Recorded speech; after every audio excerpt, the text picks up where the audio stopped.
കരുവന്നൂർ സഹകരണ ബാങ്ക് തട്ടിപ്പിൽ കേന്ദ്ര ഏജൻസികൾ നിലപാട് കടുപ്പിക്കുന്നു. ഇഡി വീണ്ടും സ്വത്തുക്കൾ കണ്ടുകെട്ടുന്ന നടപടികളിലേക്ക് കടക്കുകയാണ്. ഇതിനൊപ്പം ചില പ്രതികളെ അറസ്റ്റ് ചെയ്യുമെന്നാണ് സൂചന. കേസിൽ ഉടൻ രണ്ടാംഘട്ട കുറ്റപത്രം സമർപ്പിക്കുമെന്നാണ് സൂചന. ഇതിനു മുൻപായി പ്രതികളുടെ സ്വത്തുക്കൾ കണ്ടുകെട്ടാനുള്ള നടപടിയും ഉണ്ടാകും.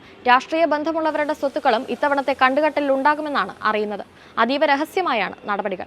കള്ളപ്പണം വെളുപ്പിക്കൽ തടയൽ നിയമത്തിലെ 2019 ഭേദഗതി പ്രകാരം വിചാരണ വേളയിൽ തന്നെ കണ്ടുകെട്ടിയ സ്വത്തുക്കൾ തട്ടിപ്പിനിരയായവർക്ക് നൽകാനാകും. രാഷ്ട്രീയക്കാരുടെ ബിനാമികൾ കരുവന്നൂരിൽ നിന്ന് വൻതോതിൽ വായ്പയെടുത്തതായി ആരോപണമുയർന്നിരുന്നു.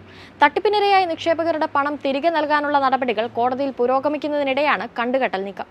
കോടതിയിൽ സ്വത്ത് കണ്ടുകെട്ടാമെന്ന നിലപാട് കേന്ദ്ര ഏജൻസി വിശദീകരിച്ചിരുന്നു. 2 ഘട്ടങ്ങളിലായി ഇതുവരെ 87.75 കോടി രൂപയുടെ സ്വത്തുക്കളാണ് ഇഡി കണ്ടുകെട്ടിയത്.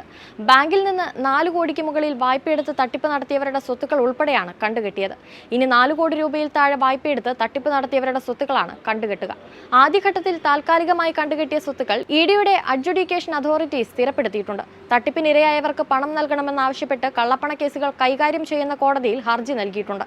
ഇതിന്റെ അടിസ്ഥാനത്തിൽ കണ്ടുകെട്ടിയ സ്വത്തിന്റെ യഥാർത്ഥ ഉടമകളുടെ ഭാഗം കേൾക്കാനുള്ള നടപടി കോടതിയിൽ തുടങ്ങി.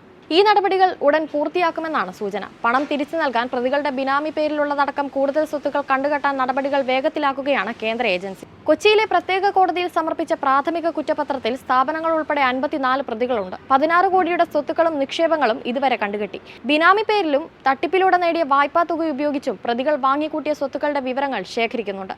തട്ടിപ്പ് പണം ഉപയോഗിച്ച് വാങ്ങിയ ഭൂസ്വത്തുക്കൾ മറച്ചുവിറ്റതായും കണ്ടെത്തിയിട്ടുണ്ട്. ഇവ ഉൾപ്പെടെ മുഴുവൻ സ്വത്തുക്കളും കണ്ടുകെട്ടാനാണ് നീക്കം. ഇതിലൂടെ പരമാവധി നിക്ഷേപ തുക തിരിച്ചു നൽകാനാണ് ശ്രമം. കരുവന്നൂരിലെ നിക്ഷേപകർക്ക് തുക തിരിച്ചു കിട്ടാൻ നടപടിയുണ്ടാകുമെന്ന് പ്രധാനമന്ത്രി നരേന്ദ്രമോദി തൃശൂരിൽ തെരഞ്ഞെടുപ്പ് റാലിയിൽ പ്രസംഗിച്ചതിന് പിന്നാലെ ഇഡി നടപടികൾ വേഗത്തിലാക്കിയിരുന്നു. ഇതിനിടെ CPM തൃശൂർ ജില്ലാ secretary MM Varghese bank of ഇന്ത്യയുടെ ശാഖയിൽ നിക്ഷേപിക്കാൻ കൊണ്ടുപോയ 1 കോടി രൂപ ആദായ നികുതി വകുപ്പ് പിടിച്ചെടുത്തിരുന്നു. 5 കോടി രൂപയുണ്ടായിരുന്ന പാർട്ടിയുടെ ഈ അക്കൗണ്ടിലുള്ളത് കണക്ക് കാണിക്കാത്ത പണമാണെന്ന് കണ്ടെത്തി മരവിപ്പിച്ചിരുന്നു.